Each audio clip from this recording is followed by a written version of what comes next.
Este sábado por la madrugada, milicianos de Hamás, el movimiento islamista más radical de Palestina, iniciaron una operación contra territorio israelí. Lanzaron miles de cohetes sobre territorio israelí desde Gaza e incursiones por tierra con militares armados. Un ataque que fue reivindicado por el Hamás.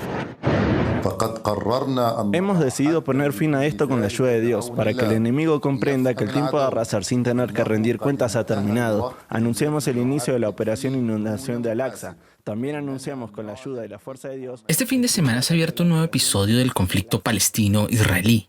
Y es que hablar de este tema suele despertar diversas pasiones, siendo un tema bastante polarizante y que generalmente se ha comprendido y se ha trazado en líneas ideológicas de izquierda y derecha, entonces apoyando un lado o el otro. Pero el espacio de este podcast será eso, un intento por comprender uno de los conflictos más complejos que existe en el mundo y que parte de los hechos que están ocurriendo en este momento en Israel, los actores que están participando, pero también esa influencia que ocurre en toda esta región que nosotros llamamos Medio Oriente y qué influencia tienen. Por esta razón, este podcast va a plantear una serie de episodios para abordar lo que fue este ataque de Hamás a Israel el 7 de octubre de 2023. Y espero que no se los pierdan.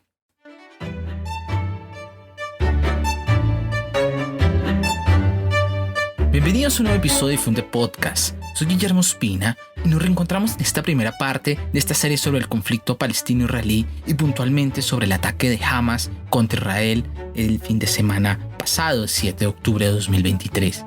Y es que sin duda, sin importar qué postura usted posea, estos sucesos son un hito sin precedentes de lo que ha sido el conflicto palestino-israelí. Y por esta razón es importante dedicar atención a qué fue lo que ocurrió, a cómo se desarrollaron estos eventos y cuál fue realmente el impacto que pudo tener dentro de la política global y la política israelí y dentro de todo el marco grande que es el conflicto palestino-israelí. Así comenzamos este episodio.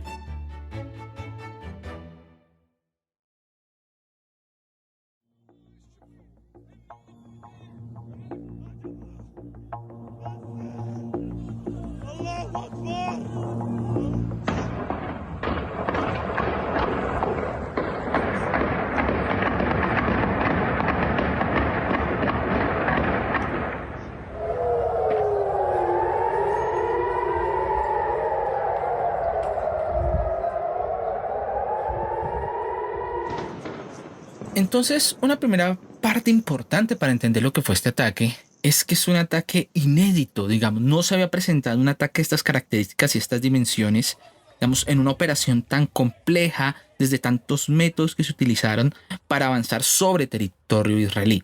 Digamos que durante mucho tiempo, la forma como se ha desarrollado este conflicto tenía que ver con operaciones, digamos, de pequeños comandos, de pequeños grupos que se infiltraban en territorio israelí, que realizaban, no sé, atentados suicidas, ¿sí? Algunos ataques, algunos secuestros, ¿sí? El asesinato de algunos miembros de seguridad. Pero este ha comprendido un ataque que ha estado provisto de diferentes métodos muy novedosos. Por ejemplo, de los ataques, digamos, un poco más tradicionales, por decirlo de esa manera, con rockets y misiles en contra de el territorio israelí, pero también las infiltraciones que ocurrieron a través de tierra, a través de mar y a través de aire, o sea, en algo que fue supremamente sorprendente. Y esto es parte de lo novedoso porque fue un ataque masivo sobre territorio israelí donde incluso incursionaron dentro de territorio israelí. Y es eso como la parte importante, que durante una pequeña fracción de momento Hamás logró controlar y atacar el territorio israelí. Y eso es, digamos, lo más novedoso que ocurrió en este circunstancias particulares que estamos viendo y que observamos durante el fin de semana. Durante este momento, pues se desarrollaron más o menos, según fuentes israelíes, cerca de 2.000 rockets se lanzaron a territorio israelí, mientras que para los palestinos señalan que más de 4.000 rockets fueron los que se lanzaron, que dejó un saldo de cerca de 700 muertos o más de 700 muertos, pero una parte importante fue que dejaron más de 100 secuestrados dentro de civiles y miembros de las fuerzas militares israelíes. Esto es una parte importante porque dentro de una visión que señala que Israel es una fuerza y un ejército muy poderoso y que protege a su población y que constantemente, dado esta situación de estado de guerra constante, pues es prácticamente invulnerable, ¿sí? Y eso es un primer cuestionamiento, ¿sí? Es una visión de que Israel ha sido humillado en la medida que lograron incursionar en su territorio, atacar a su población, ¿sí?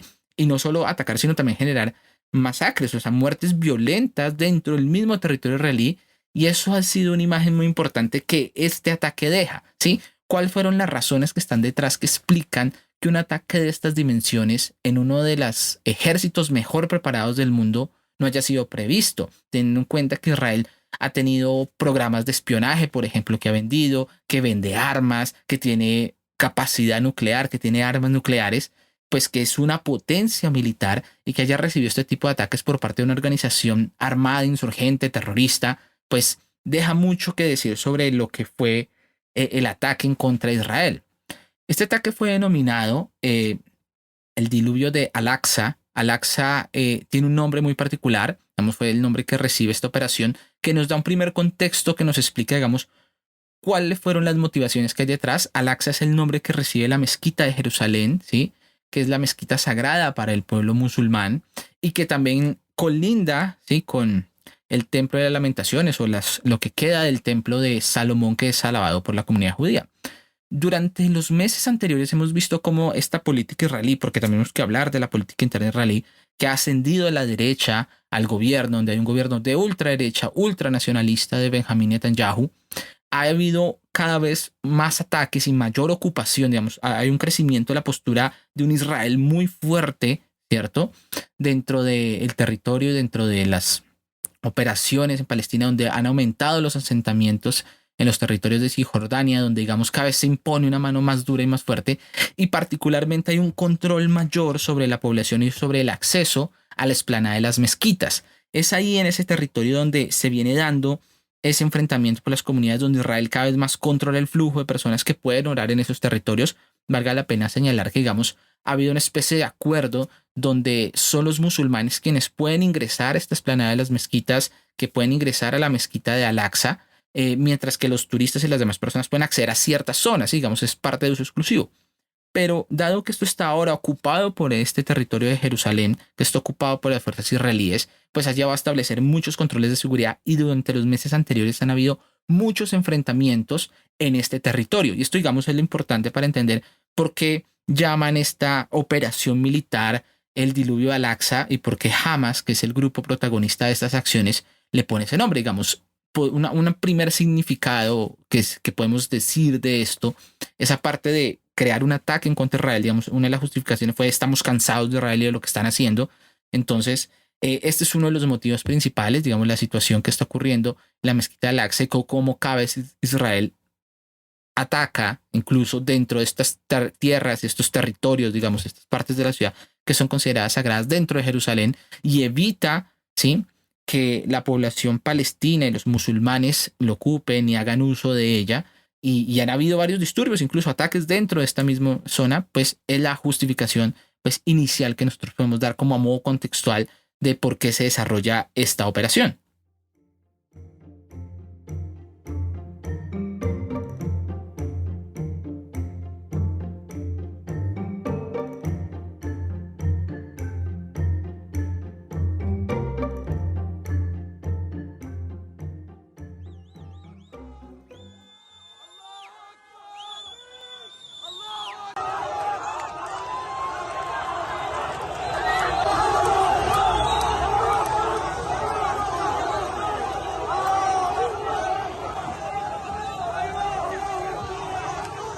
Esto nos lleva, por supuesto, en segunda parte a entender, digamos, las características de esta operación, que, como les decía yo, la complejidad como fue planeada, un ataque por aire, o sea, usaron parapentes para atravesar las fronteras, atravesaron las vallas de seguridad que separaban los territorios de la Franja de Gaza del sur de Israel, ataques por mar, ¿sí?, rockets, o sea, es toda una operación, drones, que también es una parte importante de cómo se ha transformado el conflicto, y que coincide también con el momento y lo que diríamos el timing en que se realiza y se elige para realizar esta operación.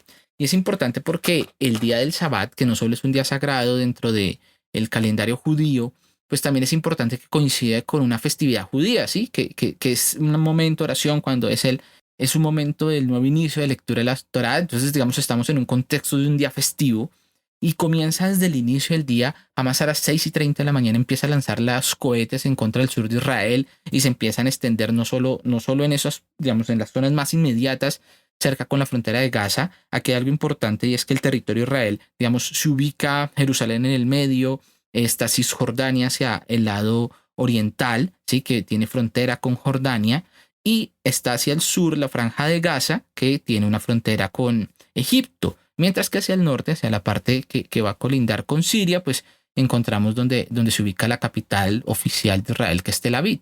Entonces se empiezan a hacer ataques y ataques hacia todos esos territorios, ¿sí? Es decir, desde la Franja de Gaza, desde el sur de Israel, se empieza a atacar a las zonas más inmediatas con rockets y a las zonas más lejanas como Tel Aviv o Beersheba. Este es como el primer momento de ese ataque, que ocurre hacia las 6:30 de la mañana, y posteriormente, una hora después, Hamas aprovecha esos ataques, digamos, se activa el domo de hierro, el Iron Dome, que tiene Israel para interceptar estos rockets, y en medio, digamos, de lo usual que podría ser un ataque de una operación de Hamas, pues empieza a haber una infiltración sin precedentes, como yo les contaba, de diferentes métodos, como ocurre. Algo que ustedes saben y que es muy interesante es que hay una constante, digamos, formas de infiltrarse o que buscan las organizaciones armadas palestinas de pasar a territorio israelí para realizar ataques. No solo al principio se realizaban a través de ciudadanos que se infiltraban o de vehículos y que cometían atentados suicidas, y esto llevó mucho a Israel a crear esas vallas de seguridad y a controlar los movimientos. Digamos, dentro de las estrategias en contra de los atentados suicidas, establecer muchas barreras y fronteras ha sido como una forma común de evitar este tipo de ataques. Esto no solo se hizo en Israel, sino también, por ejemplo, se hizo en Irak. ¿Sí? Los Estados Unidos construyeron toda una serie de barras y fronteras para evitar ese tipo de ataques suicidas y una forma de protegerse. También tiene un fenómeno social y, por supuesto, genera una especie de apartheid que es importante y que también se vio en Irak. Sí, por ejemplo, cuando se separaban las comunidades chiitas de sunitas, o por ejemplo, en este caso, cómo se separan las comunidades palestinas entre sí o la población palestina de la judía, ¿sí?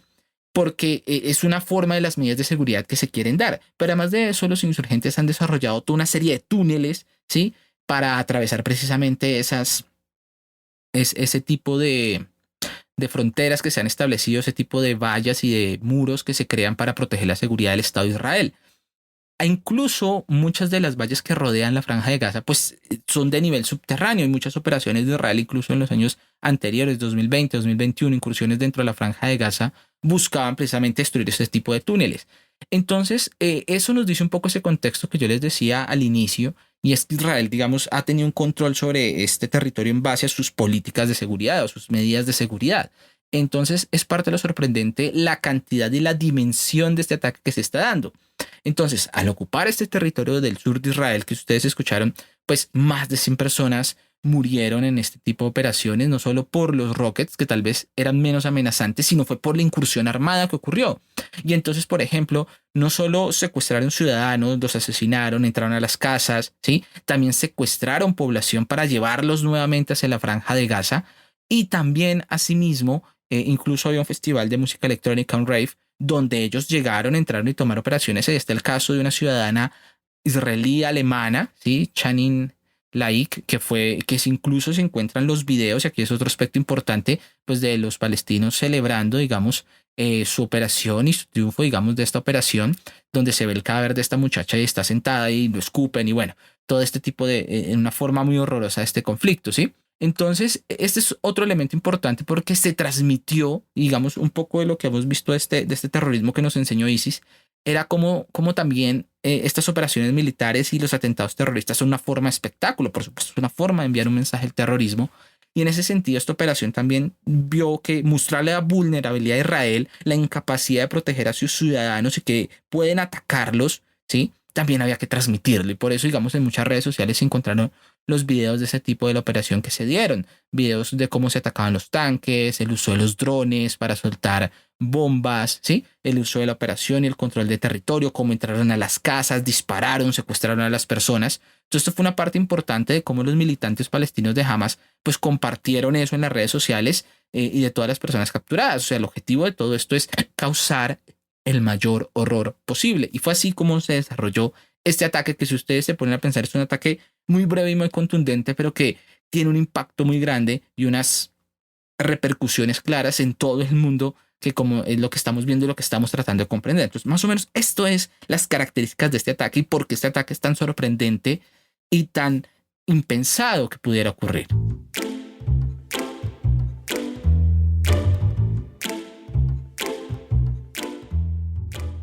החמאס פתח במלחמה אכזרית ומרושעת. אנחנו ננצח במלחמה הזאת, אבל המחיר כבד מנשוא. זהו יום קשה ביותר לכולנו. מה שקרה היום לא נראה בישראל. Y entonces llega lo que podemos llamar, digamos, la reacción israelí a estos ataques, ¿sí? Como 15 minutos después, o sea, colocamos que las primeras horas de la mañana ocurren estos ataques, 6:30, 7:30 de la mañana, vamos hacia las 8 de la mañana, Israel ha empezado a reaccionar y ha activado sus sistemas de defensa, ha iniciado toda la contraofensiva y por supuesto esto arranca a dirigirse hacia la frontera de Gaza. Pero como los palestinos, digamos, más que los palestinos, y aquí quisiera hacer la precisión, los militantes del grupo Hamas habían controlado diferentes territorios, empiezan a darse varios enfrentamientos en diferentes ubicaciones, ¿sí? Israel lanza esa operación que trata de recuperar estos territorios, de recuperar el control, pero en diferentes ubicaciones, más o menos en 22 territorios alrededor de la franja de Gaza, que reitero es en el sur de Israel, pues empieza en esta pequeña fracción de tierra y sus alrededores a darse enfrentamientos armados en contra de los palestinos que estaban allí controlando estos territorios. Y arranca el estado de guerra y la declaración de un estado de guerra, digamos, algo que Netanyahu, el primer ministro israelí, y desde, digamos, todo el Estado de Israel se declara y se pone, y esto es un cambio importante, se establece una declaración de guerra, porque esto va a permitir es justificar muchas de las acciones y permitir unas acciones que normalmente no estarían dentro de una reacción común. Es decir, hay una disposición de todas las fuerzas militares y de las acciones militares están todas puestas sobre la mesa para, digamos, decimar, que es un poco el término militar que tenemos, es decir, restarle esa capacidad y diezmar la capacidad a Hamas de poder operar y poder repetir un ataque como este. El asunto es que aquí empieza una problemática muy importante y es cómo se va a desarrollar este tipo de ataques. Es decir, Israel, por supuesto, llevado por la ira, llevado por el terror causado, pues promete una venganza y una retribución a la altura del ataque que ocurrió o que cometió Hamas. Sin embargo, el hecho que, primero, ahora tengan secuestrados ciudadanos israelíes no es fácil y va a dificultar las operaciones, en particular porque uno de los objetivos de Israel es recuperar a sus ciudadanos. Y eso es un aspecto muy importante que no debe tenerse en cuenta. Entonces, el uso de la fuerza desmedida no puede ser tan sencillo. Y aquí algo parte de la crítica, parte es cierto, parte de lo complejo, es que Israel empieza a identificar pues cuáles son los objetivos militares que puede hacer. Y en esto mucho de ellos, digamos, esta comunión entre el grupo terrorista y la población palestina en un territorio supremamente pequeñito, pues también expone a una gran destrucción a la población, digamos. Algunas personas pueden creer que sea un efecto y un daño colateral la población que sale afectada por los bombardeos que Israel seguramente está llevando en la franja de Gaza, y ustedes estarán viendo las noticias, las destrucciones de edificios que usted tiene que plantearse, estos edificios tienen una función militar o no, pero que están rodeados por zonas residenciales. Entonces cuando usted lanza una bomba, pues no solo destruye el edificio, sino que también en cierto modo está afectando a la población civil y pueden caer muchos muertos, y que esto se llamaría en cierto modo daño colateral, pero lo que hace es volver a radicalizar el conflicto y a elevar el ciclo de violencia que nosotros estamos viendo. Y eso es parte importante, ¿sí? Que los ataques de Israel no solo están afectando a los combatientes, sino que también afecta a los civiles. Digamos, queda como el argumento, sobre todo israelí, de la densidad poblacional, que muchas veces sus acciones militares son en necesidad de la defensa, pero que por daño colateral sale a afectar a la población civil. Precisamente parte de lo que este tipo de ataques terroristas buscan es eso. Y algo importante que usted debe entender es que el terrorismo como tal no va a generar una victoria. Es decir, por un tipo de atentados como este, es un atentado suicida, pues no va a generar que Israel pierda o que pierda el control de su territorio, y no es una invasión masiva, porque saben que no tienen capacidad, porque detrás de todos estos ataques terroristas como tal, esta es una disputa por las visiones alrededor del conflicto, las narrativas, y algo importante son las provocaciones. Es decir, gran parte de lo que hemos aprendido en los estudios acerca de terrorismo, que usted va a entender, es que funcionan como una provocación, y provocar a Israel que tenga una reacción desmedida pues lo pone muy mal ante la comunidad internacional y de hecho justifica la existencia. Pero el mensaje es para los países árabes. Y aquí la parte importante, miren lo que hace Israel, miren lo que hace con nuestros territorios. ¿Sí? Y eso es parte de cómo el terrorismo funciona como una especie de actividad provocativa que justifica la causa, justifica la existencia y nuevamente justifica que se realicen este tipo de ataques dada la crueldad que tiene Israel en este caso y lo que comete contra la población palestina. Eso, digamos, es parte de las complejidades que nosotros encontramos dentro de un conflicto que es muy difícil, que se mezclan las poblaciones, que se mezclan las disputas. Y entonces en esta visión del estado de guerra, pues precisamente Israel empieza a tomar todas estas medidas. Una de ellas, pues, iniciar las operaciones militares, ver cómo puede recuperar a sus ciudadanos, ¿sí? Es decir, esto ya dificulta un poco las operaciones. Empieza, digamos, a castigar a la población, porque es una parte importante en la medida que si la población tiene cierta complicidad con este tipo de grupos, pues empieza a hacer todo el tipo de acciones también, una especie de castigo colectivo en contra de esta población. Y seguramente eso es parte importante de lo que vamos a ver, y es cómo las condiciones para la población palestina van a empezar a endurecerse. Incluso Israel ya ha empezado a cortar los suministros de energía a la franja de Gaza. Pero esto lleva a unas nuevas condiciones de seguridad que, producto de eso, de los atentados terroristas que están cometiéndose, pues aumentan los controles. Y esto, por supuesto, va muy, muy en contra de las condiciones de vida de la población palestina, que se van a hacer mucho más difíciles. Esto explica el tipo de controles que se dan y las políticas que en cierto modo llaman de apartheid que se dan por parte sobre todo de algo que es muy radical, digamos, de una postura más radical dentro del gobierno israelí. Es decir, en este momento está gobernando la derecha, hay grupos ultra nacionalistas, ultra radicales que están en el gobierno, y ese tipo de actos pues les da mucho más fuerza, ¿sí? Y los obligan a decir medidas. Incluso hay en las visiones más extremistas, que porque esto es un asunto de extremismos, que va a llegar a decir hay que acabar con Palestina, digamos, como algún ministro o miembro de la Asamblea del Parlamento israelí señaló recientemente, es decir, que es necesario ya tomar unas medidas que pongan fin definitiva a eso. Entonces es así como el conflicto empieza a haber un escalamiento, y eso es parte de lo preocupante, que nosotros tenemos que entender cómo este conflicto puede escalar y puede llevar a nuevas dimensiones que no habíamos visto hasta el momento, y que dentro de un ataque que estaba supremamente clasificado, supremamente organizado, pues nos deja ver un poco qué tantas implicaciones regionales ocurren y que han facilitado este tipo de ataque, y cómo el mundo está asistiendo, digamos, a un momento en que la seguridad se está convirtiendo en cada vez algo más precario, y que estamos encontrando conflictos aquí y allá, que es algo que nos parece que debe ser muy preocupante, pero que exige comprender, digamos, cuáles son los diferentes factores que están ocurriendo.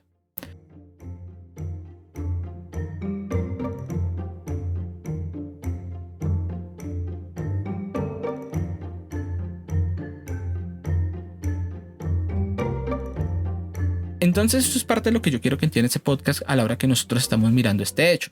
Digamos, podemos identificar rápidamente, digamos, a primera vista, una serie de 3 objetivos principales detrás de este ataque, es decir, cuáles fueron las razones, sin entrar mucho dentro de esas implicaciones. Y por supuesto, como ya lo mencioné, la primera era demostrar que Israel no es invulnerable y que es posible realizar un ataque. Esto se convierte precisamente en una humillación a Israel, una humillación para el gobierno, un gobierno que tiene una política muy clara de seguridad, uno de los presupuestos de defensa más grandes, como yo les decía, uno de los ejércitos más poderosos en toda la región e incluso en el mundo con su capacidad nuclear, y que Israel sea atacado de esta manera en una operación tan masiva que no pueda proteger a sus ciudadanos, pues es una parte que no solo muestra su vulnerabilidad, que eso es un error que va a llevar a grandes debates dentro de la misma política israelí. ¿Cómo es posible que esto ocurriera? ¿Cómo es posible que ellos se armaran, se entrenaran, hicieran ese tipo de acciones y no nos diéramos cuenta? Esto es un acto muy humillante para Israel. En segundo lugar, creo que es parte importante dentro de los desarrollos del todo el Medio Oriente. Digamos, estamos viendo que un poco la causa palestina y el conflicto palestino-israelí estaba pasando en segundo plano, digamos, aparte de los enfrentamientos constantes, de los hechos constantes que quedan muchas veces como paisaje, digamos, se estaba desarrollando una nueva arquitectura del Medio Oriente, ¿sí? Donde la aceptación, digamos, uno de los temas centrales aquí es la aceptación del Estado de Israel dentro de los países árabes, aceptar su existencia, que es un hecho, ¿sí? Que fue lo que ha sido parte de la lucha de Israel a través de todos estos años, ¿sí? A través de conflictos, a través de guerras, de lo que fue la guerra de los 6 días, ¿cierto? Que fue la guerra del Estado de Israel después de 1948, después de que se funde el Estado de Israel, casi que al día siguiente se invadió por los países árabes, ¿sí? La guerra de los 6 días. Todo ese tipo de fenómenos, digamos, Israel ha logrado consolidar su posición dentro del Medio Oriente, y si bien muchos países no han reconocido al Estado de Israel y su existencia, vemos que eso estaba cambiando. Sí, estaba cambiando, por ejemplo, cuando hace unos años se establecieron relaciones con Egipto, se establecieron relaciones con Jordania, los dos estados reconocieron la existencia de Israel, establecieron relaciones con este país. Más recientemente, en el 2020, se dieron los llamados acuerdos de Abraham, donde Emiratos Árabes, Bahrein, Marruecos también reconocen la existencia de Israel, porque eso es un tema importante dentro del gran amplio mundo islámico que existe. Entonces, estos acuerdos en 2020 también plantean un nuevo cambio, y más recientemente se estaban planteando las negociaciones con Arabia Saudita e Israel. porque Arabia Saudita, el hecho que Arabia Saudita, que es la cabeza del mundo musulmán, donde están los lugares sagrados del Islam, reconozca el Estado de Israel, pues eso marca un hito muy importante y sería todo un triunfo diplomático que podría cambiar totalmente la situación en Medio Oriente. Entonces, parte de este conflicto es nuevamente sabotear este tipo de negociaciones y decir, qué pena, aquí el tema de Palestina pasa por Palestina, que esto ha sido una parte importante detrás de todo eso, porque este conflicto vuelve a dividir opiniones, ¿sí? Vuelve a dividir opiniones en la medida que hay una provocación a Israel para que actúe, reaccione con fuerza, pone sobre el tema las acciones de Israel en contra de la población palestina. Israel nuevamente dice, mire lo que hacen estos grupos terroristas de origen palestino. Entonces lleva este tipo de debates. Por supuesto que en el fondo lo que saca de la mesa de negociaciones es los diálogos de paz y los reconocimientos de Estado muchas veces. Y por último, y creo que es importante, es poner el conflicto palestino de nuevo sobre la mesa, pero sobre todo de que es Hamás la cara visible que está haciendo algo por la causa palestina, algo como una operación militar, como un atentado terrorista, pero al menos está haciendo algo, ¿sí? Lo cual es un aspecto importante que debemos entender, porque dentro de toda esta complejidad de lo que es el conflicto palestino-israelí, pues hay muchos actores y hay muchos actores regionales que están aquí detrás involucrados. Y esto va a ser parte de lo que quiero que entendamos en nuestra siguiente serie, en nuestro siguiente episodio, y es cuáles son esos actores, porque las noticias hemos encontrado que nos nombran Hamás. Bueno, ¿qué es Hamás? Que está apoyado por otro grupo que se llama las Brigadas Al-Quds. ¿Quiénes son ellos? ¿Quién es la Yihad Islámica? Que han sido parte de esos grupos terroristas que han cometido este tipo de operaciones. Pero también, ¿qué pasa con el gobierno palestino? ¿Qué pasa con lo que nosotros nos acordábamos que era la Organización por la Liberación Palestina? Lo que es hoy en día Al-Fatah, lo que es la Autoridad Nacional Palestina, cómo intervienen Irán y otros actores. Digamos, esto va a ser la parte que nosotros vamos a hablar en las siguientes series, en los siguientes episodios que vamos a completar, para que usted entienda de mejor manera qué es lo difícil y lo complejo dentro de la política israelí, que no se puede matizar en cosas a favor o en contra, sino que este es un conflicto realmente que causa muchas muertes, que causa mucha violencia, pero que en realidad es más complejo decir yo estoy aquí con esto, y la idea de este podcast es también formarse ese criterio alrededor de este tipo de ideas que le permitan a usted, pues por supuesto, crearse una opinión y tener como una visión crítica sobre todo este asunto, entendiendo pues precisamente todas estas complejidades.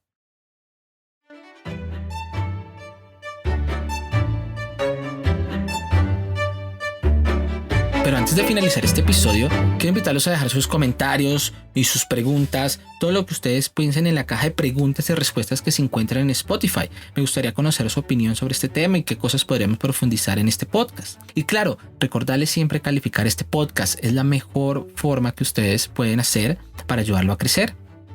Y como ustedes saben, crear contenido de calidad requiere tiempo, esfuerzo y recursos. Por eso, si disfrutan de los episodios de Difunde Podcast, quiero invitarlos a considerar hacer una donación. Con su aporte ayudarán muchísimo a este podcast a que mejore cada día y que se mantenga al aire. En cualquiera de los enlaces que les voy a dejar en la descripción de este episodio van a encontrar la opción de hacer una donación de manera segura y sencilla. Cada aporte cuenta y ayuda a hacer crecer este podcast. Realmente les agradezco mucho su apoyo. Recuerden que pueden dejar sus comentarios y sugerencias en las redes sociales. Lo encuentran como Difunde Podcast en Facebook, en Twitter y en Instagram. Y si te gusta el podcast, te invito a recomendarlo. Difunde Podcast se encuentra en todas las plataformas disponibles. Eso ha sido todo por hoy. Les habló Guillermo Espina. Recuerda que si te gusta, difunde.